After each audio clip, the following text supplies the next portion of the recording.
Islampur BJP town যুব মোর্চার সাধারণ সম্পাদকের বাড়িতে আগুন লাগিয়ে দেওয়ার অভিযোগ উঠল তৃণমূল কংগ্রেসের বিরুদ্ধে। এই ঘটনায় বিজেপি ও তৃণমূলের মধ্যে রাজনৈতিক তরজা তুঙ্গে। গভীর রাতে ঘটনাটি ঘটেছে উত্তর দিনাজপুর জেলার ইসলামপুর পৌরসভার 4 নম্বর ওয়ার্ডের সুভাষনগর এলাকায়। অভিযোগ অস্বীকার তৃণমূলের। জানা গিয়েছে, ইসলামপুর পৌরসভার 4 নম্বর ওয়ার্ডের সুভাষনগরের বাসিন্দা তথা বিজেপি টাউন মণ্ডলের যুব মোর্চার সাধারণ সম্পাদক সৌরভ বণিকের বাড়িতে গভীর রাতে আগুন লাগিয়ে দেওয়ার অভিযোগ। বিজেপির অভিযোগ, এলাকায় বিজেপির পোস্টার লাগানোর পর সেই পোস্টারগুলি ছিঁড়ে ফেলা হয়।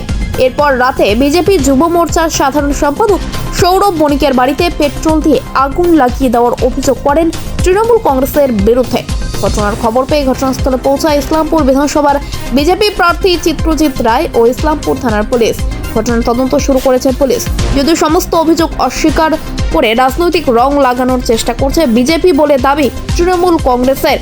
পুলিশ সঠিক তদন্ত করে দুষ্কৃতীদের চিহ্নিত করে ব্যবস্থা গ্রহণ করবে বলে দাবি 4 নম্বর ওয়ার্ডের কাউন্সিলর গুরুদাস সাহা।